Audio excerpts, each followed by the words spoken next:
بەناوی خوای بەخشندەی میهرەبان بینەران و بیسەرانی خۆشەویستی پەیام لە هەر کوێیەگەن سڵاوی خوای گەورەتان لێبێ. من ڕیاز کاکە مەحموود بە یارمەتی هاوکارانم ئەڵقەیەکی نوێی بەرنامەی باسوخواستان پێشکەش دەکەم. لە باسوخواستی ئەمڕۆماندا باس لە مامەڵە و هەڵسوکەوتی پێغەمبەری خوا و ئیسلام دەکەین صلی الله علیه وسلم لەگەڵ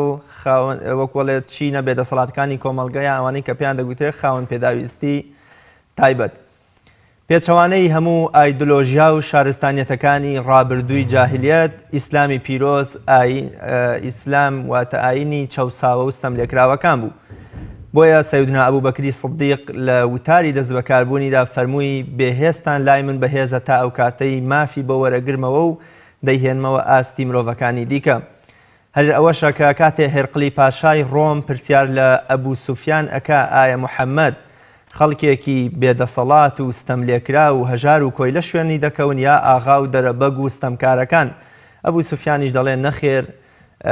بەڵکو ستەملێکرا و کۆیلە و بێهێزەکان. بۆیە هێرقلیش دەڵێەوە یەکێکە لە نیشانەکانی پێغەمبەرێتیە و پێغەمبەرە. دەگەڕنەوە کاتێکە لە سەردەمی مەککەدا پێغەمبەری خوا صلی الله علیه وسلم کە کوڕی بۆ نامێنێ زەیدی کوڕی حاریسە دەکرێت و ئازادی دەکاو دەیکاتە خزمەتکار و کۆیلەی خات و خەدیجەی خێزانی ڕەزا و ڕەحمەتی خوای لێبێ. کاتێکە خزم و کەسوکاری و باوک و مامی لە یەمەنەوە دێن بە دوای کوڕەکەیاندا داوا لە پێغەمبەری خوا دەکەن صلی الله علیه وسلم بە هەر نرخێک بێ کوڕەکەیان پێ ببەخشێتەوە لەگەڵ خۆیان بیبەنەوە بۆ وڵاتی یەمەن. بێگومان لە هەموو کاتێکدا کۆیلە و دیلکراوەکان یا بولبولی نێو قەفەزەکان عەوداڵ و وەکوڵێ شوێنکەوتوی ئازادین و پێیان خۆشە ئازاد بن و بۆیە هەمیشە ئاغا و ستەمکار و پاشاکان لە بەخەبەر هاتنی کۆیلەکان ترساون. بەڵام کاتێ پێغەمبەری خوا صلی الله علیه وسلم هێندە جوان ڕەفتار و بە بەزەیی و بە ئەخلاق و بە ڕەوشت بووە بەرامبەر بە ژێردەستەکەی کە زەیدی کوڕی حاریسەیە دەیخاتە بەردەم دووڕیانێکەوە دەڵێ ئەگەر ئێوەی هەڵبژار بەسەر مندا ئەوە با پێشکەشتان بێ بەبێ هیچ نرخێ پێتان دەدەمەوە، بەڵام ئەگەر منیشی هەڵبژارد و ئێوە پشتی کردە ئێوە نابێ ئێوەش ئینکاری و زۆری لێ بکەن. بۆیە زەیدی کوڕی حاریسە بە شانازیەوە دەڵێ من پێغەمبەری خوا صلی الله علیه وسلم هەڵدەبژێرم و باشترین دڵسۆزترین کەس و باوکە بۆ من. یا ئەنەسی کوڕی مالیک ڕەزا و ڕەحمەتی خوای لێبێ دەگێڕێتەوە 10 دانە ساڵ خزمەتی پێغەمبەری خوام کرد صلی الله علیه وسلم. دەیان سەرپێچی و کەم و کورتی و هەڵەم هەبووە جارێ لە جارەکان نەک دەل لێدان بگرە ئاخوەفێکیشی لە دەست کارەکانم دەرنەبڕیوە. بۆیە ئاینی پیرۆزی ئیسلام پێچەوانەی هەموو شارستانیەت و ئایدۆلۆژیاکانی ترەوە پەیوانە بووە. کاتێ ئافرەت ناتوانێت سواری وڵاخی بەرز بە ئیدی بێمافە و میراتی ناکەوێ یا ئەوەی بەشداری شەڕ نەکا ئیدی ئەبێ پشتگوێ بخرێ وەلاوە بنرێ. بۆیە پێغەمبەری خوا صلی الله علیه وسلم لە زۆربەی زۆری غەزا و دەرچوونەکانیدا عەبدوڵای کوڕی ئوم مەکتومی نابینای دەکردە سەروەر و جێنشینی خۆی لە شاری مەدینەدا. ئەو فەرمودەیەش کە باز لەوە دەکا کە عەبدوڵای کوڕی ئوم مەکتوم فەرمووی ئەی پێغەمبەری خوا ئایا من بۆم هەیە کە گوێم لە بانگ بێ و نەیەم بۆ مزگەوت؟ ئەمە تەنها وەکو سزایەک و وەکو ئەوە نەبووەکەوە ئەم پیاوە هەر دەبێ ئەم ناڕەحەتی و مەشەقەتەی بەسەرا بێ، بەڵکو پێغەمبەری خوا صلی الله علیه وسلم ویستوویەتی کەوا ئەم پیاوە گۆشەگیر نەبێ و دانەبڕێ و لە ڕێی جەماعەتەوە بێتەوە نێو کۆمەڵگە و نەبێتە کەسێکی گۆشەگیر. بۆ قسەکردن لەسەر دیاردەی ئەم خاوەن پێداویستی تایبەتیەکان، شێوازی تەعاملکردنی لە ئاینی پیرۆزی ئیسلام و مامەڵەی پێغەمبەری خوا صلی الله علیه وسلم و شوێنکەوتوانی لەگەڵ ئەم چینە بێدەسەڵاتانەی کۆمەڵگە میوانداری زۆر بەڕێز مامۆستا ناسیح محەممەد شارباژە ریزانای ئاینیم کردو. مامۆستایان زۆر بەخێر بێ و سپاس بۆ ئامادەبوونیش. سڵاوی خوا لە جەنابەت و لە بینەرانی بەڕێزی خۆشەویست. خوا بەخێر بێ مامۆستا. مامۆستا پێم خۆشە خوێندنەوەیەکی خێرا بکەین بیکەین دەواازە خوێندنەوەی ئیسلام بۆ ئەم دیاردەی خاوەن پێداویستی تایبەت و چینە بێدەسەڵاتەکانی کۆمەڵگە. بسم الله الرحمن الرحيم الحمد لله والصلاة والسلام على رسول الله. صلاة خواه لجنابت لقشت بينراني برزي كنالي بيام داواکارم خوای گەورە تەوفیقمان بدا و بێگومان قسەکردن لەسەر ئەم چین و توێژە کە چین و توێژێکی گرنگن لە کۆمەڵگەیە و لە ئیسلامە جێگەی احتیمام پێدان و گرنگی پێدانی تایبەتی بوون. ئەگەر خوێندنەوەیکی سەرەتایی و خێرا بکەین بۆ ئەم دیاردەیە کەسێکە کەم ئەندامە بێ ئەندامێکی جەستەی یان نیعمەتێک کە خوای گەورە داوێتی بە کەسانێکی تر نەیداوە بەم خوێندنەوەیەک بکەین بۆ ئەم دیاردەیە لە ئیسلامدا ببوورە. خاوەن پێداویستی تایبەتی کە ئەمڕۆ بەڕاستی لە کۆمەڵگەی مرۆڤایەتیدا بەهۆی ئەو کارە نائینسانیانەی کە مرۆڤەکان بەدەستی خۆیان ئەنجامیان داوە ڕێژەیەکی ئەجگار زۆر لە خەڵکی خاوەن پێداویستی تایبەت خەڵکی کەم ئەندام دروست بووە کە بەپێی ئاماری نەتۆی گرتوەکان تەنها لە ساڵی 2009دا 600 ملیۆن و 90,000 کەس لە سەر زەویدا بە جۆرێ لە جۆرەکان کەم ئەندامن و خاوەن پێداویستی تایبەتین. ئەم ژمارە زۆرە جێگەی مەترسیە و جێگەی هەڵوێستە لە سەرکردنە هۆکارەکانی چین. لە ئیسلامدا کاتێک خوێندنەوە بۆ ئەم دیاردە ئەەکەی دوو جۆر کەم ئەندامبوون و خاوەن پێداویستی تایبەتیە. جۆرێکیان هەر ئەتوانین بڵێن ناوی بنین خواکرد، یعنی ئەم کەسە کە زگماکیە کە لە دایک دەبێ خی پەروەردگار بە حکمەتی خۆی ئەم کەسە کە لە دایک ئەبێ ئەعزایەکی نییە نقصانیەکی هەیە دەبێتە خاوەن پێداویستی تایبەتی کە ئەمە ئەتوانین بڵین ژمارەیەکی زۆر زۆر کەمە کە خی پەروەردگار بۆ عیبرات بۆ هەندێک حکمەتی تر ئەم دیاردەیە لە ناو مرۆڤەکانە و لە ناو بوونەوەریشە ئەم دیاردەیە هەر هەیە. دیاردەیەکی ترکە پێ هۆکاری ئەوەیە ئەو کەسە ببێتە خەڵکانێکی زۆر ببنە خاوەن پێداویستی تایبەتی دیاردەی مرۆڤ کردە کە ئەمە قورئان زۆر زۆر جەختی لەسەر کردوتەوە باسی کردووە وەکو بۆ نمونە تێکدانی ژینگە. یعنی کاتێک کە ئینسانەکان دەست ئەبەن بۆ ژینگە و هاوسەنگی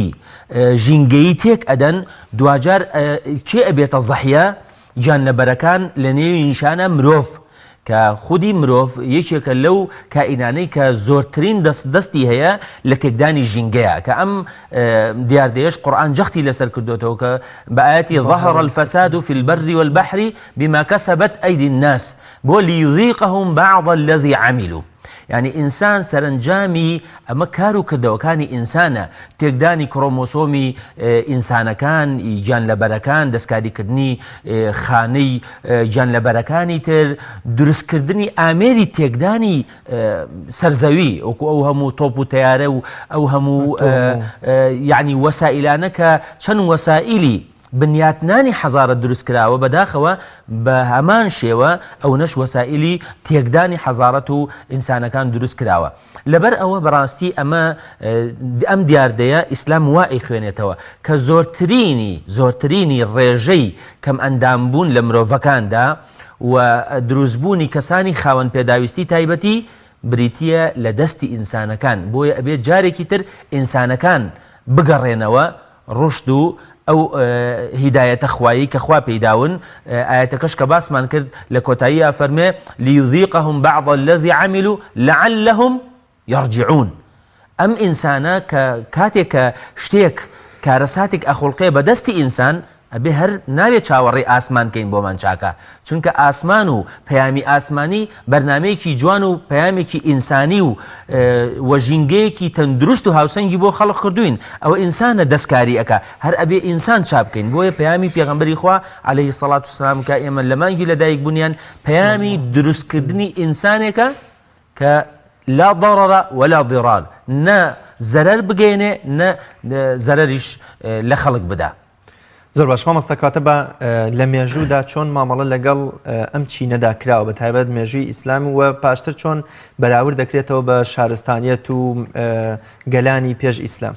کاتێک کە مێژووی مرۆڤایەتی و مێژووی شارستانیەتەکان دەخوێنینەوە دەگەینە ئەو قەناعەتەی کە لە مێژووی مرۆڤایەتیدا لە سەرەتاکانی مێژووی مرۆڤایەتیدا مامەڵەی لەگەڵ ئینسانە بەخودی ئینسان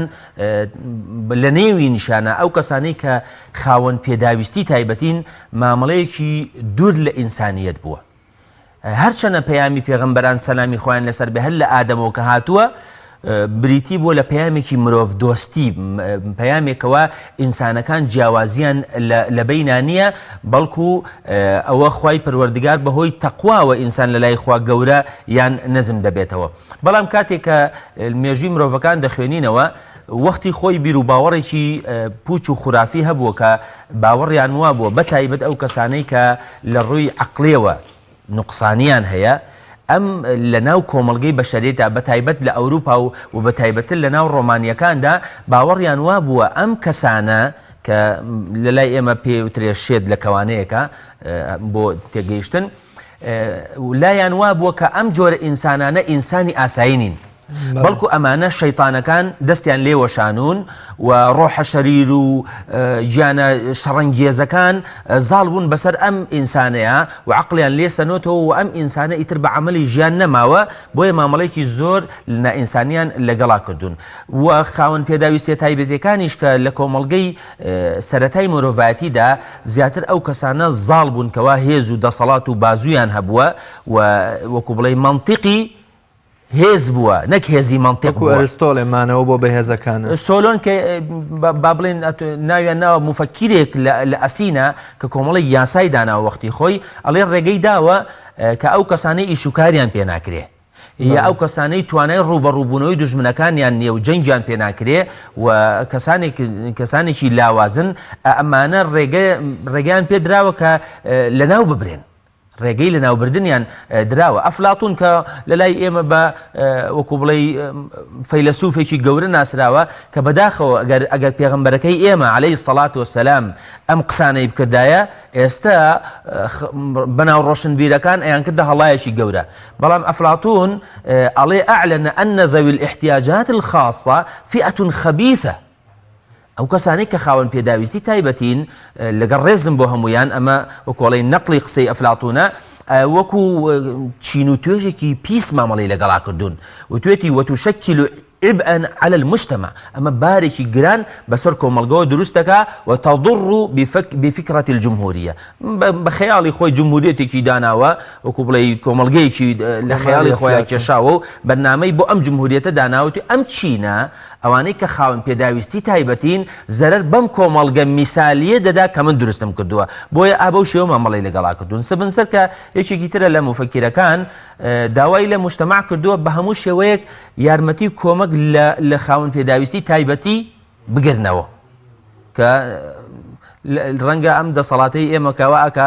ئەم فکرەی تەبەنی کردبێ کە بە هەموو شێوەیەک مساعدە و یارمەتیەکان لذوی الاحتیاجات الخاصة منع بکرێ و ڕێگەیان نەدرێ. عەرەبەکان لە پێش ئیسلامدا لەگەڵ ئەوەیە کە کچیان زیندە بەچاڵ کردووە وەکو شتێکی عیب و عار تەمەشایان کردووە بە ڕێژەیەک ڕەنگە لە ئەوروپا تا ڕادەی پێشکەوتوتر بوون لە مامەڵەکردنیان لەگەڵ ئەو کەسانەی خاوەن پێداویستی تایبەتین. ئەوانیش هێشتا ئەوانیش نوقسانیان هەبووە و ئیسلام هاتۆ دەستکاری ئەوەیشی کردو. ئەوانیش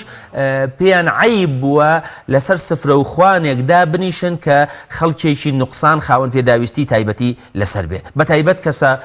ناودار و کەسە گەورەکانیان و با بڵێن ڕێیس عەشرەت و ئاغا و ئەم جۆرەشتانە. ئەگەر ئافرەت کەوتا سووری مانگانەوە بەلایەن عیب بوو لەسەر و بە جۆرێک لە نوقسانی سەیریانە کرد بۆیە دەنگیان لێدا ئەبڕی لە مەجلیس نەبووایە لەگەڵیان دابنیشتایە لەگەڵ خواردنە بەڵێ مامۆستاکەواتە ئەمە مێژوانی بەر لە ئیسلامن وەکو مەحویە فەرمێ لە تاریکی شەوی کوفرا بە یەکدەم لەمعەیەکیدا کاتێک کە ئەم پێغەمبەرە صلی الله علیه و سلم دنیا ئەکاتە چراخان چۆن مامەڵە لەگەڵ ئەمە دەکات چۆن بە قورئان و سنەتی پێغەمبەری خوا صلی الله علیه و سلم چۆن ئەبنە چرایەکی گەشت لەم تاریکیە مرۆڤەکان ڕزگار دەکەن. بڵێ کاتێک کە نوری پێغەمبەری خوا صلی الله عليه وسلم قد جاءكم من الله نور وكتاب مبين کاتێک نور پێیا ئەبێ بە طبیعەتی حاڵ تاریکاییەکە دەڕەوێتەوە و پەیامی پێغەمبەری خوش عليه الصلاة والسلام کاتێک کە هاتووە نەفرینکردن نەبووە لە تاریکی بەڵکو هەڵکردنی مۆم بووە.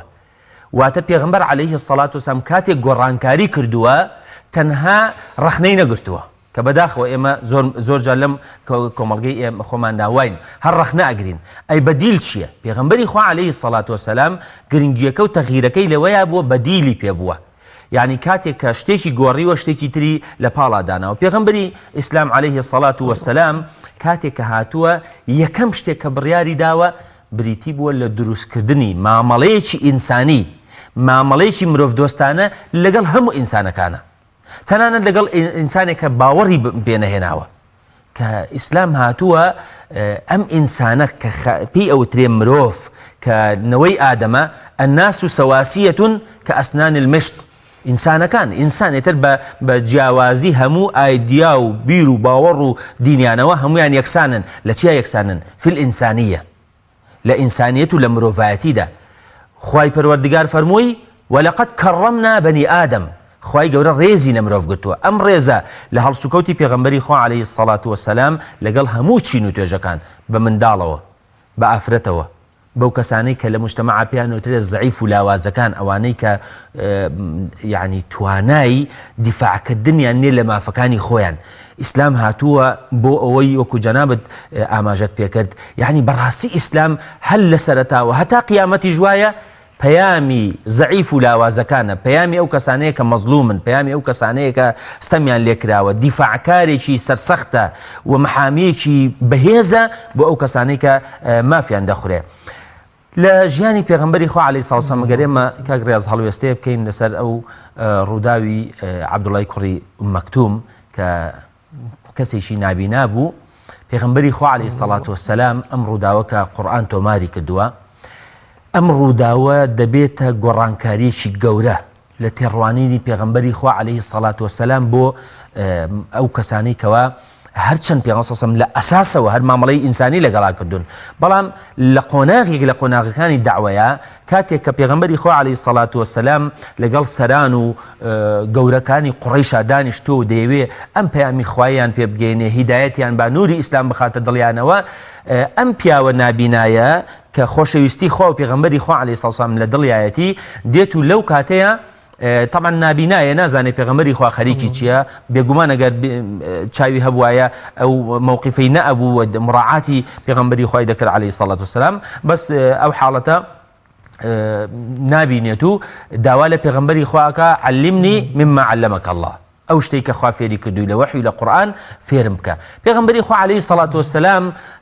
تەسەووری وایە بیر و بۆچوونی وایە لەو کاتەیە کە ئەلەم حاڵەتەیە کە قسە بۆ سەرانی قوڕەیشەکە باشتر وایە جوابی ئەم نەداتەوە ئەمە کەسێکی نابینایە و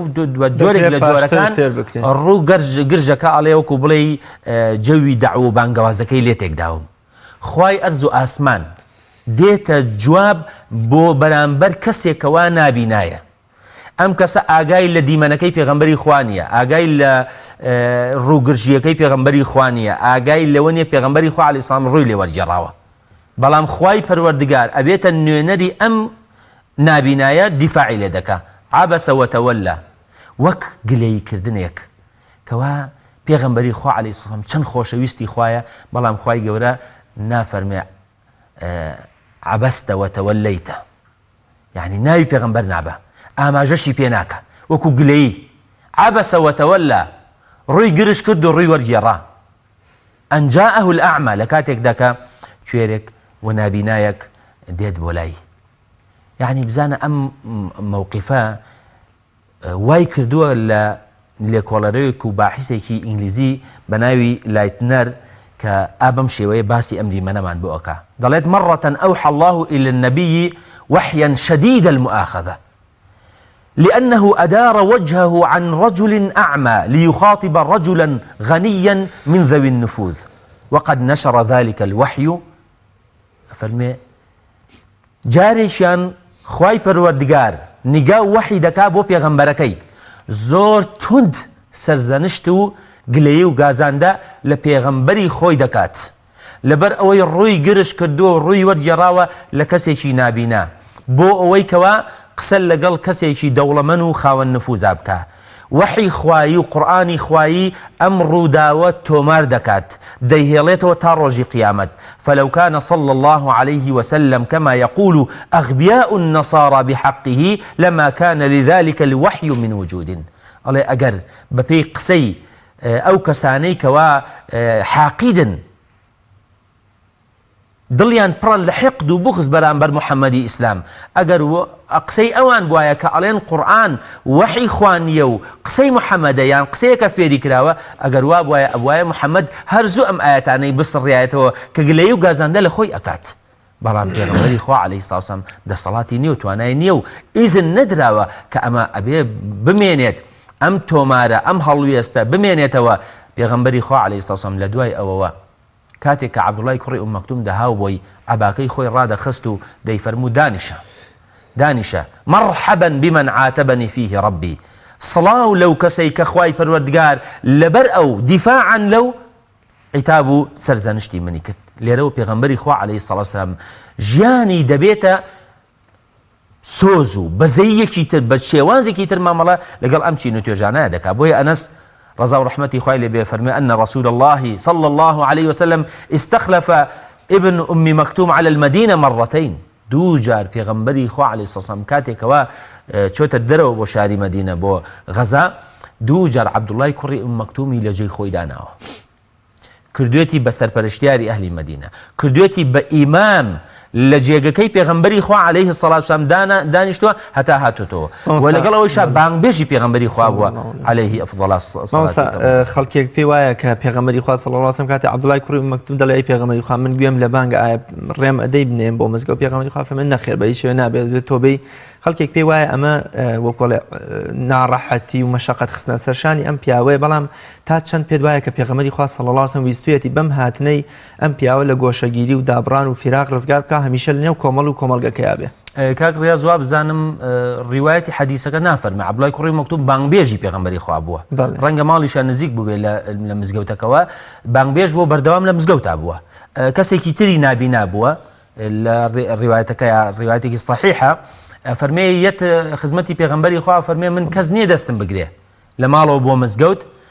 هاتووم ئیزنت لێ وەرگرم بۆ ئەوەی کە ئیزنم بدەی لە ماڵەوە نوێژەکانم بکەم. لە سەرەتادا پێغەمبەری خوا عەلەیهی سەلام ئیزنی ئەدا، لە دوایی ئەفەرمێ هەل تەسمع النداء للصلاة، ئایا گوێت لە بانگ ئەبێ بۆ کاتێککە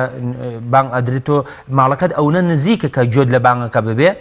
ئەفەرمێ قال نعم قال فأجب الصلاة. پێغەمبەر صلی الله علیه و سلم فەرمووی کەواتە وەڵام بدەرەوە. ئەمە بە پێچەوانەوە من ڕۆژێک لە بەرنامەیەکی تەلەڤیزیۆنیە گوێم لە کەسێکی نابینا بوو وتی من تا ئەمرم مەمنونی باوکم کەوا تەشجیعی کردم، هەیبەت و هیممەتی لە ناو دڵ و دەرونی منە دروست کردووە بۆ ئەوەی کە سەربەرزانە بێ مەناو خەڵک بە هیممەتێکی بەرز و بە ورەیەکی پۆڵاینەوە لە ناو خەڵکە خۆم بە مرۆڤێکی سەرکەوتوو بزانم تێکەڵ بم. ئەڵێ ماڵمان لە پێنجوێن بوو، نازانم لە پێنجوێن بوو لە شوێنێکیەوە کە سارد و سەرما زۆرە بەفر ئەباتێ، کاتێک کە بەفر ئەباری ئینیشم هەبوو، ینی برای ترم هەبوو، باوکم هەبوو، حتا سیارەمان هەبوو، بەس باوکمەوە ئەبێ بە پێ بڕۆی، ئەبێ بە پێ بڕۆی بۆ قوتابخانە. منیش لە ناخی دڵمەوە هەستمە کرد ئەمە باوکم ئەوێت تەعزیبی من بدا، بەڵام کە گەورە بووم تێگەیشتم کە باوکم ویستێتی کەسایەتی من دروست بکە. بۆیە هەتا ئەڵێ دوایی بۆم کەشف بوو کە باوکم کاتێک من ئەنێرێ بە پێ بۆ مەکتەب و بۆ قوتابخانە خۆی هەنگاو بە هەنگاو لە دوامەوە ئەڕوا چاودێریم ئەکا، بەڵام ئەوێ کەسایەتیم دروستکە. پێغەمبەری ئیسلام عەلەیهی سەڵات وسەلام نەیویستووە ئەو کەسانەی خاوەن پێداویستی تایبەتین بە چاوی سووک یان بە چاوی سۆز و بەزەی کە ئەمانە پێویستیان بەوە هەیە، نەویستوێتی کەسایەتیان دروستکە. بۆیە عەبدوڵا دەکاتە بانگبێژی خۆی بەوج دەفەرمێ مادام هینت هەیە هیممەتێکت بۆ دروست بێ وەرە بۆ مزگەوت، وەرە تێکەڵی خەڵک بە، چونکە گۆشەگیری و ئینعیزال بە جۆرێ لە جۆرەکان نەخۆشی نەفسی لە دەرونی ئینسانان دروستەکە. لەبەر ئەوە پێغەمبەری خوا عەلەیهی سەلام یەکێک لە ڕێگەکانی پاراستنی حەقی ئەم هینە ئەوە بۆ کە بێتە ناو کۆمەڵگەشی وای لێ کردووە کە ڕێز لەم ئینسانە بگرێ و ڕێز لە توانا و تاقەکانی ئەم ئینسانە بگرێ و لە شوێنی خۆیان تەوزیفی تاقە و توانەکانیان بکە عەلەیهی سەڵات وەسەلام. مامۆستا بێگومان لە ئێستادا حاڵەتە دەرونیەکان شڵەژان و ئاڵۆزی دەرونی یەکێکە لە خاوەن پێداویستی تایبەت و بگرە لە ناتەواویەت جەستەیەکان لەوە چێ خراپتر بێ. تعاملی ئیسلام یا لەو سەردەمەدا پێغەمبەری خوا صلی الله علیه وسلم چۆن تعاملی لەگەڵ ئەم چینەدا کردو؟ ئایا ئەم چینە بوونی هەبوو لەنێو کۆمەڵگەی ئیسلامیدا و ئەگەر نەبوو بێت چۆن وەکوڵە یاسا و ئەحکامێکی بۆ دانراوە؟ ئەو یاسا و ئەحکامانەی کە قورئان بۆ خاوەن پێداویستی تایبەتی تەنانەت ئەو کەسانەی کە حاڵەتی نەفسیان نائاساییە، ئەو کەسانەی کە لە ڕووی جەستەیەوە یا لە ڕووی عەقڵیەوە بە جۆرێ لە جۆرەکان پێویستیان بە مڕاعات و بە چاودێری خەڵکیش و بە چاودێری بدایک و باوک و بە چاودێری کاربەدەستەکانیش هەیە، کۆمەڵێک ئەحکامی زۆر جوان و نایاب لە قورئانی پیرۆزە کە بەداخەوە لە زەمانێک لە زەمانەکانە لە سەردەمی حەزەتی عومەری کوڕی خەتاب ڕەزا و ڕەحمەتی خوای لێ بێ و دوای ئەویش لە سەردەمی عومەری کوڕی عەبدولعەزیزە ئەم یاسا قورئانیانە ئەم دەقە قورئانیانە کراون بە قانون، یعنی کراون سیستەماتیک کراون بە پێناسەی ئەمڕۆ لە چوارچێوەی سیستەمێکە دانراوە ئەم مامەڵە قورئانیانە کراوەتە پرۆژە یاسا و ئیشی لەسەر کراوە و مامەڵەی پێوە کراوە. لەوانە یەکەم شتێک کە ئەوەیە ئین ئەکرەمەکم عیند الله ئەتقاکم، ئەمە بیر و باوەڕێکە کە ئەوێ هەموو مسلمانێک بە گەورە و بچووکە ئەم بیر و باوەڕەی هەبێ کە ڕێزگرتن بریتی نیە لەوەی کە ئینسانێک جەستەی ساغ بوو ئەوە خوا ڕێزی لێگرتووە، ئینسانێکیش جەستەی یا ئەعزایەکی جەستەی نوقسان بوو ئەوە خوای گەورە بێڕێزی بەرامبەر کردووە. نەخێر ئین ئەکرەمەکم عند الله ئەتقاکم. پێغەمبەری خۆشەویست عەلەیهی الصەلاة والسلام فەرمووی ئین الله لا ينظر إلى أجسامكم خواي پروردگار ولا إلى صوركم ولكن ينظر إلى قلوبكم وأعمالكم. دڵی ئینسانی وا هەیە خاوەن پێداویستی تایبەتیە، بەڵام لەلای خوای پەروەردگار دڵێکی هێندە گەورەی هەیە، وەک پێغەمبەری خوا عەلەیهی الصەلاة والسلام فەرمووی لەو ئەقسەمە عەلە الله لەئەبەڕە، ئەگەر سوێن بخوا خوای گەورە سوێندەکەی ناخەوە جوابەکە، بۆ چونکە دڵی لەگەڵ خوایەیە، چونکە دڵی پاکە لەگەڵ خوای پەروەردگارە، چونکە ئەعمال و کردەوەکانی شتان کردەوەیەکی سەربەرزانن. خاڵێکی تر کە پەیامی ئیسلام دایناوە مجتەمەعی مەدینە بە جوانی ڕەنگی تیاداوەتەوە بریتیە لەوەی کە لا يسخر قوم من قوم. درست نییە، حرام کراوە بە دەقی قورئان کە هیچ کەسێک هیچ کۆمەڵێک بۆی نییە گاڵتە بە کۆمەڵێکی ترکە. کەسێکی ساخ درست نییە گاڵتە بە شێوەیەکی گاڵتە ئامێز بانگی کەسێ بکە کە خاوەن پێداویستی کەوتێ هەولێری و سلێمانی و هەورامی و سۆرانی هەمووی لە شریعەتی ئیسلامە یعنی حرام کراوە، قەدەغە کراوە. لا يسخر قوم من قوم عسى أن يكونوا خيرا منهم. شیڵێ لەلای خوا ئەم کیسە لەلای تۆ گەورەتر و بەڕێزتر نییە بەهۆی تەقوا و بەهۆی خواپەرستیەکەیەوە. کەواتە ئەمە حتا پێغەمبەری خوا عەلەیهی السەلام بە سەحابەیەک کە دەستدەمامی خۆیەتی کاتێکەوە بە ڕەفیقەکەی ئەڵێ کوڕی دایک ڕەش، پێغەمبەری خوا عەلەیهی السەلام فەرمێ هێشتا تۆ ئەخلاق و ڕەوشتی جاهیلی پێش ئیسلامت تیاماوە. یا کاتی هەڵێ و خێزانی ڕاست کاتەوە کە بەوی تریان ئەڵێ کونە بڵێ ئەوەی کورتە باڵاکە. بالفعل یعنی لەبەر ئەوە پێغەمبەری خوا عەلەیهی السەلام لەسەر ئەم شتانە بێدەنگ نەبووە. بۆ چونکە كان خلقه القرآن صلى الله عليه وسلم. ئێمە ئەمڕۆ پێویستمان بە ئەخلاقی پێغەمبەری خوایە عەلەیهی الصەلاة والسلام. خاڵێکی تر کە قورئان دایناوە بریتیە لە ئاسانکاری لە کۆمەڵێک ئەحکامی تەکلیفی، ئەو کەسانی کە خاوەن پێداویستی تایبەتین خوای گەورە مڕاعاتی کردوون لەبەر ئەوەی کە توانا و هێزی لە کەسێکی تەندروست و لە شتاغ کەمترە، بۆیە مڕاعات کراون لە شەرعی خوادا ليس على الأعمى حرج ولا على الأعرج حرج ولا على المريض حرج. ئەمانە تكليفيا لسر كم كراوته پیغمبر صلى الله عليه وسلم حتى لعبادته صلي قائما بەپێوە نوشکە ئەگەر کەسەکە نەیتوانی قاچی ئێشا قاچی تەواو نەبوو ئەعزایەکی توانای وەستانی بەپێوە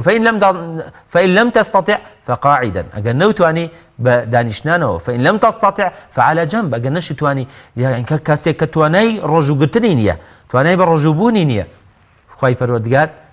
ئیزنی داوە کە بە ڕۆژوو نەبێ. خاڵێکی تر بریتیە لەوەی کە ئیسلام ئەم جۆرە کەسانە وا پەروەردە ئەکا کە لەگەڵ ئەم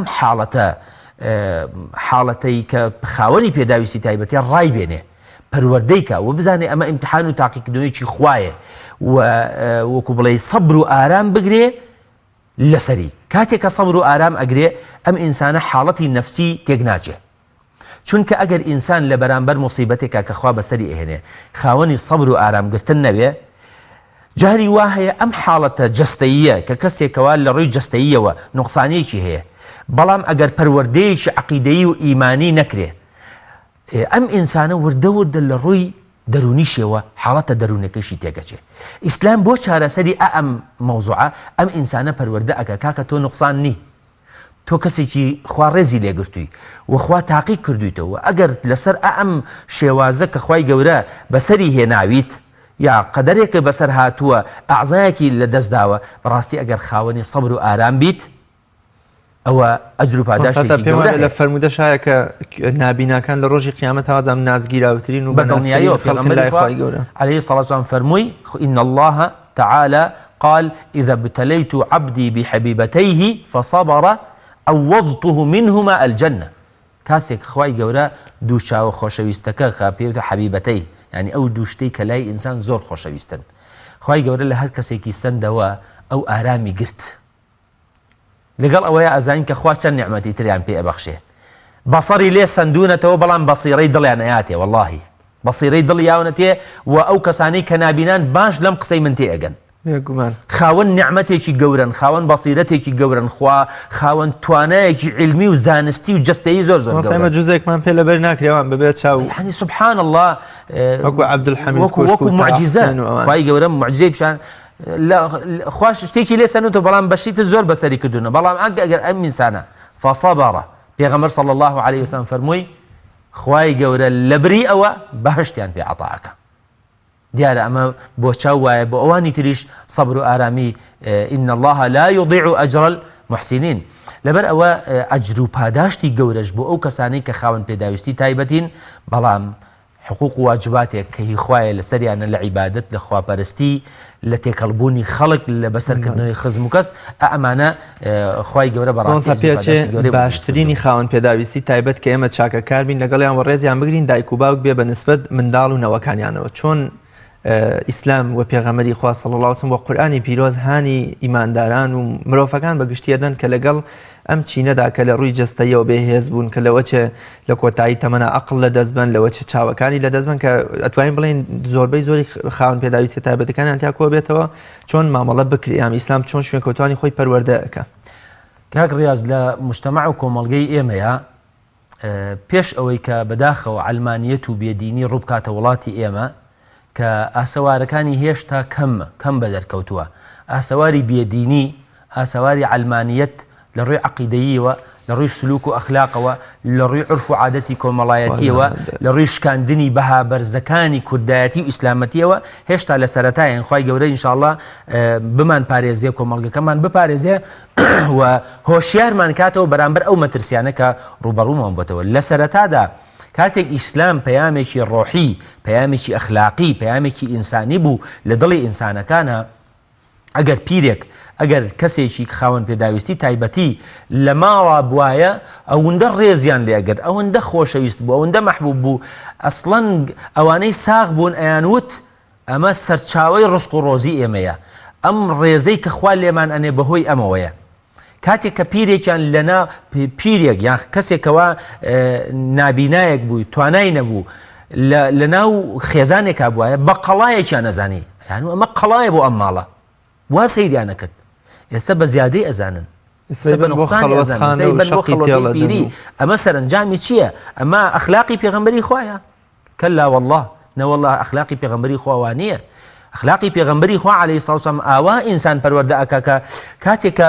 فەرمێ هاوڵێک وای ئەزانی خۆی جۆرێک لە فەزل و زیادەی هەیە بەسەر کەسانی ترا پێغەمبەر صلی الله عليه وسلم لێی تووڕەف بوو فەرمووی هەل تونصەڕونە وتورزەقونە ئیلا بضعفائکم نەکەن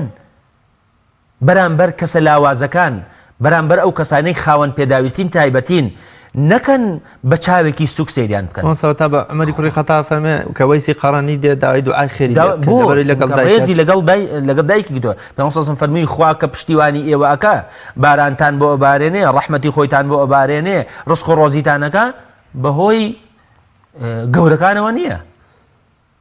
بەڵکو بضعفائکم لحديثك ترى هرشاء فرمي إنه لا قدست أمة لا يأخذ الضعيف فيها حقه غير متعتع خواهي قورا أو كومال قيا ببيروز سيرناكا يا بيروزي نكا وكو دعاء كوا لو كومال قيا حقي خاون في داويستي تايبتي أخري ظلميان لي أكري معاشيان أبري كسيج لسريان ناية الجواب أما تشتميكي قوري تو يعني دەستبەری بۆ ژیان و ڕێز و حرمەت و کەرامەت و معاش و داهاتی شێ کە 150,000 شەبوونمونە یعنی ئەسڵەن هیچ نییە واللهی لە سەردەمی عومەری کوڕی عەبدولعەزیزە ئەمانە ڕێزیان لێگیراوە تەنانەت نەک تەنها موسڵمانەکە لە عومەری کوڕی خەتاب کابرای پیری بینی جوولەکەش بوو کابرا جوولەکە بوو فەرمووی هەتا گەنج بووی ئێمە جزێمان لێ ئەسەنی ئێستا بە پیری وازت لێبێنین نابێ ئەمە زوڵمە ئەمە لەگەڵ عەدالەت و ڕۆحی عەدالەتی ئیسلامیە ناگونجێت بۆیە فەرمووی بردێ بەیتولماڵ فەرمووی تا ئەمرێ ئەبێ معاشی بۆ ببڕنەوە ئەی لە کۆمەڵگەی موسڵمانە بۆیە ئەمە ستەمێکی گەورەیە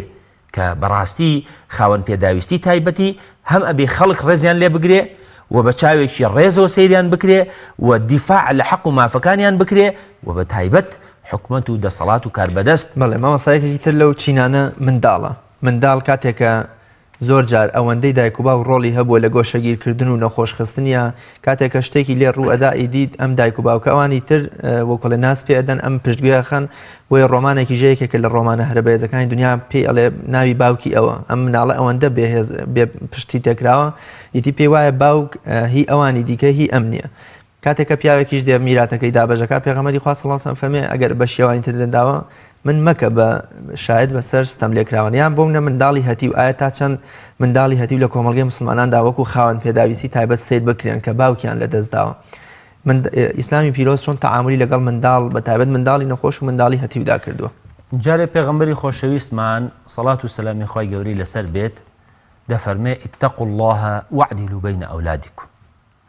تەقوای خواتان هەبێ پارێزگار بن و لە نێو منداڵەکانیشا بە کوڕ و کشتانەوە دادپەروەر بن ئەمە ڕۆحی ئیسلامە و پێغەمبەری خوا عەلەیهی سەڵام تەنانەت لە خێر و سەدەقەیە کە جابیر فەرمووی دەمەوێت خێر و سەدەقە ماڵەکەم کەم بەخێر فەرمووی هەمووی ئەکەم فەرمووی زۆرە فەرمووی نیوەی فەرمووی زۆرە فەرمووی سێیەک فەرمووی باشە سێیەک هەرچەند ئەویش زۆرە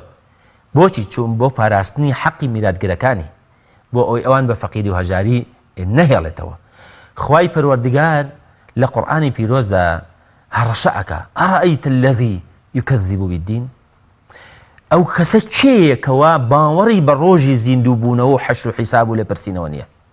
فذلك الذي يدع اليتيم ئەو کەسەیە یعنی تەماشا باس لە مەوزوعێکی قەلبی ئەکا وانییە باس لە ئینکاریکردنی ڕۆژی قیامەتەکە بەڵام ئەم ئینکاریکردن و باوەڕ نەبوون بە ڕۆژی قیامەتە ئاسەواری هەیە لە هەڵسوکەوتە بەرەنجامی کردەوەیە ئەو کەسەیە يدع اليتيم ولا يحض على طعام المسكين يتيم كي او كسيكا باوشي نيه كوملغش نبوت باوشي ابي كوملغ بيت باوشي ولا يحض على طعام المسكين انجا باشي نيجو او جورشتاناكا كواتا اسلام برامبر حقي او كساني لاوازن چندين ايات القران هي الدفاع عن ليكا پیغمبري خوشويسمان عليه الصلاه والسلام افرمي انا وكافل اليتيم كهاتين في الجنه پێغەمبەری خۆشەویستمان عەلەیهی سەڵات وسلام خۆی بە بێباوکی پەروەردە بووە خۆی کەسێک بووە کە باوکی نەبووە دایکی لە 6 ساڵەیە وەفاتی کردووە یعنی بۆی خوای گەورە یعنی منەت ئەکا بەسەریا و فەرمانی پێ ئەکا کە بەرامبەر منداڵ بەرامبەر ئەو کەسانەی زەعیف و لاوازن بۆیە پێغەمبەری خۆشەویست عەلەیهی سەڵات وسلام سەیری ژیانی کە ئەفەرمێ خوایە وەکو لەگەڵ مەساکینە حەشرم بکەی لەگەڵ هەژارەکانە حەشرم بکەی لەگەڵەوەیە حتا سەر ئێسخان پێغەمبەری خوا دژایەتی فەقر و فەقیری کردووە و پەنای گرتووە اللهم إني أعوذ بك من الكفر والفقر بەس لە عینی کاتە ژیانێکی چۆن ژیاوە هەژارانە هەژار دۆستانە ژیاوە لەگەڵ هەژارە هەڵسوکەوتی کردووە مامەڵەی پێغەمبەری خوا عەلەیهی سەڵات وسەلام پیرێژنێک ئەیوەستێنێ لە ڕێگەیەکە هەتا پێداویستیەکانی بۆ جێبەجێنەکە بەجێی ناهێڵێ یەکێکی تریە ئەفەرمێ پێغەمبەری خوا من ماڵم زۆر دوورە ڕەنگە لە دەرەوەی مەدینە بوو بێ ئەی پێغەمبەری خوا وەڵڵا حەزەکەم بیتە ماڵەکەم نانێکم بخۆی و لە شوێنێکە نوێژ بکەی بۆ ئەوی منش بیکەم بە موسەڵای خۆم پێغەمبەری خوا عەلەیهی سەڵام مەوعیدی بۆ دائەنێ ئەچێ بۆ ماڵیان عەلەیهی سەڵات وسەلام ئەم ئەخلاقە جوانە بۆیە پێغەمبەری خوا عەلەیهی سەڵات وسەلام فەرمووی خوا من دەمەوێت وەکو عەبدێکی فەقیر بژیم وەکو بەندەیەک نەک وەکو مەلیک و پادشایەک ئەفەرمێ و مەوعیدی بۆ دائەنێ ئەچێتە ماڵیان خواردنیانە خوا ئەفەرمێ حەزەکەی لەکوێ نوێشکەم ئەویش ئیشارە بە سوچێکی ژوورەکەی ئەکا و خانۆکەیەکە ئەفەرمێ ئەی پێغەمبەری خوا حەزەکەم لێیان نوێشکەی بۆی بەرەکەتی ئەو شوێنە مبارەک بێ و منیش لەو شوێنیان نوێشکەم پێغەمبەری خوا عەلەیهی سەڵات نوێژی بۆ ئەکا پێغەمبەری خوا سەردانی نەخۆشی کردووە ئەو کەسانی خاوەن پێداویستی تایبەتین دڵنەواییان پێویستە کەسێکەوە لە ماڵەوە کەوتووە ناتوانێت بێتە دەرەوە ڕەسوول الله صلی الله عليه وسلم فەرمێ کەسێکەوە سەردانی نەخۆشێک دەکا 7,000 سەحابە مەلائیکەتی خوای گەورە سڵاواتی لەسەر دەدەن و داوای ڕەحمەتی بۆ ئەم ئینسانە ئەکەن والله في عون العبد ما كان العبد في عون أخيه بەردەوام خوا لە پشتیوانی و یارمەتی و کۆمەکی بەندەکەیدایە ئەو ئینسانەی کە بەدەم کەسێک ئەچێ ئەی باشە کەسێک ئەندام پەرلەمانێک وەزیرێک کە بە شوێن خەمی خاوەن پێداویستی تایبەتیە بێ دیفاعیان لێ بکە هەوڵ بە قانون و یاسایەک دەربکا کە ئەمە چەند خێرێکی گەورەیە بۆیە بەڕاستی لە مجتەمەع و کۆمەڵگەی موسڵمانە دیفاعکردن ڕێزگرتن پاراستنی مافی ئەم چین و توێژە ئەمە شتێک نییە پێ سونەت ئەمە واجبە و کەم تەرخەمی هەموو ئەو مجتەمەعە بەڕاستی گوناهبارە بێ لەوەی کە بەرامبەر ئەم چین و توێژە کە حەقی نەدرێ و دیفاعیان لێ نەکرێت. مامۆستا زۆر جار بێگومان چەنگەکانی ئیسلام لە لووتکەی ڕەوشت و ڕەوشت بەرزی و مرۆڤدۆسیدا بوون، بەڵام لەگەڵەوەشدا تۆ ناتوانین لە جەنگدا بتوانین لە 100% مرۆڤ دۆست بیا یاسا و ڕەوشتەکان بەرپا بکەی. بەڵام سەیرکەی پێغەمبەری خوا صلی الله علیه وسلم و خۆی و ئەو سریانەی کە ناردوێت هەمیشە فەرمانی کردووە لەگەڵ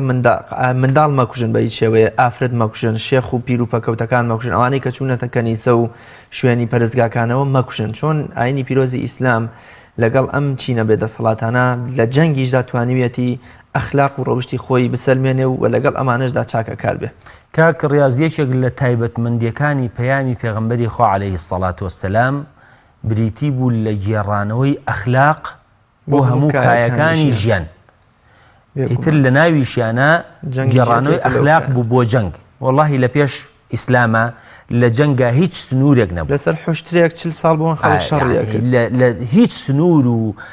چوارچێوەیەک و نیزامێک نەبوو. ئیسلام کاتێک هەیە ئەخلاق دەخاتەوە ناو جەنگەوە، ناو سیاسەتەوە، ناو کاروباری خەڵکەوە. بۆچی؟ چونکە ئەخلاق بریتە لە سلوکیاتی پێغەمبەری خوا عەلەیهی سەڵام فەرمووی نزیکترین کەس لە منەوە لە ڕۆژی قیامەتە ئەوانن کە ئەخلاقیان جوانە. پێغەمبەری خوا عەلەیهی سەڵات وەسسەلام لە جەنگا کۆمەڵی ئەخلاقیاتی دانا کە پێشتر ئەو ئەخلاقیاتە ڕەچاو نەکرا. بۆیە ئیسلام هەموو شتێک کە بریتی بێ لە چوارچێوە دانانێک بۆ بە تایبەت لە کاتی حرب و جەنگە ڕێز لە هەموو یاسا و ڕێسایەک ئەگرێ کە بریتی بێت لە گێڕانەوەی ئەخلاق بۆ ئەم کایەکە تیا ئەخلاق تایەوەنە کە بەداخەوە ئەمڕۆ تەماشا وڵاتە زلێزەکان کە کاکداس ئەخلاقیان لە هیچ شتێکان نەهێشتۆ، نە لە سیاسەتە نە لە اقتصادا، یعنی لە اقتصادا ئەوەی کە بیانەوێ لە چەسانەوەی میلەتەکان جاران کەسێک خەرزیە بە کەسێک و ڕیبای لێسەن ئەی چەسانەوە، بەڵام ئێستا وڵاتێکی تر دەسەوسێنێتەوە. ئەخلاقی لە ناو اقتصادا هەڵگرتووە، ئەمە سەبەبەکە ئەوەیە. ئەخلاقی لە ناو هینە هەڵگرتووە کابرا لەگەڵ چین و توێژێکا شەڕەتی، بەڵام تەمەشاکەی ئەو وڵاتە وێرانەکە. چەندین ساڵی تر ئاسەواری شەڕ و جەنگ و ئەو قومبەلانەی کە هەیە چەندین جیلی تر مناڵەکانی معوەقە بن، مناڵەکانی بە شارەسە دەکە چی خەڵکە ڕەشوڕوت و فەقیرەکە دەبنە قوربان بە دڵنیاییەوە. عنی تەمەش ئەمە چییە؟ ئەمە پێی ئەوترێ دەرهێنانی ئەخلاق لە هەموو کایەکان. بەڵام پێغەمبەری خوا عەلەیهی سەڵام وەکو جەنابەت عەرزت فەرمووت، یعنی فەرموویەتی نابێ مناڵ بکوژرێت، نابێ ئافرەت بکوژرێت. کەسێک کە پشتەڵەکە شەڕی کردووە تا ئەو لەحزەیە شەڕی کردووە، بەڵام لەو لەحزەیە هەڵدێت، تام بۆت نییە محاسبەیکەی. ئوسامە کەسێکی کوش کەوتی لا ئیلاهە ئیلا الله، وتی پێغەمبەر صلی الله علیه و سلم هەڕەشێ بۆ وات کرد تۆ چی ئەەکەی لە لا ئیلاهە ئیلا الله لە ڕۆژی قیامەتە؟ فەرمووی یا لە ترسا و توێتی، فەرمووی هەل شەقەقتە قەلبە، ئەتوانی دڵی لە تکەی بزانی ئایا بەڕاست و توێتیە بین. بۆیە فەرمووی نابێت تەنانەت عابید و خواپەرستێ کە ڕێک پێچەوانەی دینەکەی ئێمە، یعنی ڕەنگە لە کەنیسەیەکە لە هینێکە لە عیسا کوڕی خوا وانە، بەڵام بۆت نییە دەست درێژی بۆ بکەی، بۆت نییە تەنانەت ئەگەر دار و دەرەخت ببڕیتەوە، مەگەر کانیاوەکان ببێتە مایەی ئەوەی کە دوژمنەکەت زەفەرت پێبێنێت و زەرەرت پێ بگەێنێ و ئیلا دروست نییە. یعنی پاراستنی ژینگە تەنانەت ڕێز لە ژینگە گیراوە چ جای لە منداڵ و لە ئافرەت و لەو کەسانەی زەعیف و لاوازن لەو کەسەی برینارە تۆ بلاوازی لەبەر دەستا کەوتو دروست نییە فیشێکی بنێ بەسەری و بیکوژی و لە ناوی بەری. با ئەمانە پێ هەمووی پێوترێ ئەخلاقیات بۆ پاراستنی ئەو کەسانەی زەعیفن بە جۆرێ لە جۆرەکان، جا زەعیفەکەی بەردەوامە، یعنی لاوازەکەی یا لەو لەحزەیە لاوازە لە بەردەمی تۆیە. بێگومان مامۆستا وەکو چۆن مەحوی لە وەسفی یاوەرانی پێغەمبەر ئافەرمێ بە نووری عەکسی پێغەمبەر ئەوەندە مونعەکیس بوون غەریبی تازە هاتوو دەیگوت ئەمە پێغەمبەرستانە. چۆن ئێمە لە یادی لە دایکبوونی فەخری کائینات و نووری چامان حەزرەتی محەممەد المستەفا صلی الله علیه وسلم چۆن کۆمەڵگەکەمان بکەینەوە بە پێغەمبەرستان لە ڕوانگە و شەوق و تیشکدانەوەی ئەم هەڵسوکەوت و مامەڵە جوانەی پێغەمبەری خوا صلی الله علیه وسلم لەگەڵ چینە بێدەسەڵاتەکانە چۆن کۆمەڵگەی کوردی بڕازێنینەوە. بەوە دەبێت کە مسلمانان ئەو کەسانی کە یادی پێغەمبەری خوا صلی الله علیه وسلم دەکەنەوە بەڕاستی مراجعەی هەڵسوکەوت و ئەخلاقی و ڕەوشتی خۆمان بکەینەوە. پێغەمبەری خوا عەلەیهی سەڵام باوکێکی دڵسۆز بووە، پێغەمبەری خوا عەلەیهی سەڵات وەسەلام کار بەدەستێکی دادپەروەر بووە، پێغەمبەری خوا عەلەیهی السەڵات وەسەلام عابید و خواپەرستێکی دڵپڕ لە ئیخلاس و تەقوا بووە، بازرگانێکی ڕازگۆ بووە. یعنی کاتێک کە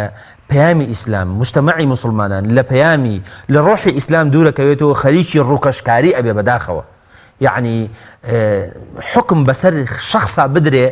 لەسەر ئەوەی ڕووکەش نەک لەسەر مامەڵەی دڵ، لەسەر ئەوەی کە ئەم ئینسانە ئەخلاقیاتی چۆنە. بەڕاستی ئەم کۆمەڵگەیەکەواتە ئەگەر ئاوا بێ مراجعەمان ئەوێ، بە خۆداچوونەوەمان ئەوێ، لە خۆشەویستیمان بۆ پێغەمبەری خوا عەلەیهی السەلام. ئێمە بە زوبان ئیعلانی خۆشەویستی بکەین، بەڵام کردەوەمان کابرا یادی پێغەمبەری خوا بکاتەوە عەلەیهی السەڵات وەسەلام. بەڵام لەولاوە لە تیجارەت و مامەڵە و بازرگانیەکەی سوێندی درۆ و دوو لە ڕووی جەنابەت و بینەرانی بەڕێز قۆڵ بڕین و شتی ئیکسپایر بێنێ گوێ نەداتێ و ئەمە بە گوناح نەزانێ، وا بزانێ بە ئاوی دەستنوێژ ئەڕوا مجتەمەعەکەی بەکار بێنێ، ئیستیغلالی مجتەمەعەکەی ئەمە بشوبێنێ لە بازرگانی شاوەکو ئەبوو سوفیان. ئەمە زۆر خەتەرە. یعنی ئەم تێگەیشتنە ئێمە ئەبێت تێگەیشتنێکی شمولی و گشتگیر و هەمەلایەنەمان هەبێ بۆ پێغەمبەری خوا عەلەیهی السەڵات وەسەلام. پێغەمبەری خوا چۆن عابیدێک بۆ لە مزگەوتە، ئاواش صادق الئەمینێک بۆ لە دەرەوە، دوژمنەکانیشی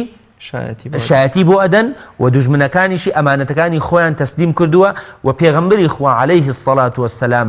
لە سەختترین کاتەکانی ژیانیا کە ئەو کاتە بووە کە ویستویانە بیکوژن و دەربەدەریکەن ئەخلاقی نەدۆڕانەوە، ئەخلاقەکانی خۆی پاراستووە. مجتەمەعی مسلمان بەڕاستی ئەبێ لە پێغەمبەری خواوە ئەم دەرس و پند و ئامۆژگاری وەربگرین و جارێکی تر بگەڕێنەوە بۆ ئەو قوتابخانەی کە ڕەسوول الله صلی الله عەلەیه وسلم بووە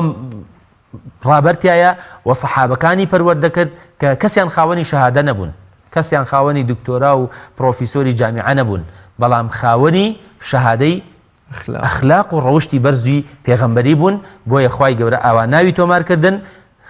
کەسانێک بوون کەوا شیاوی ئەو بوون کە خوا لە تەورات و ئینجیلا باسییان بکە، وەک چۆن باسی پێغەمبەری خوای کردووە ئاواش باسی سەحابەکان کردووە. زۆر زۆر سپاس بۆ بەڕێز جەنابی مامۆستا مەلا ناسیح محەممەد شار باژەڕی کە میوانی ئەمڕۆی بەرنامەی باسی خوازبی. سپاس دەکەم بەرنامەکەت ڕازاندەوە. سپاس بۆ میوان بینەرانی بەڕێز و خۆشەویست، سپاس بۆ ئێوەی عەزیزیش. تا بە یەکگەشتنەوەیەکی تر لە پەنای خوا دابن، خواتان لەگەڵ.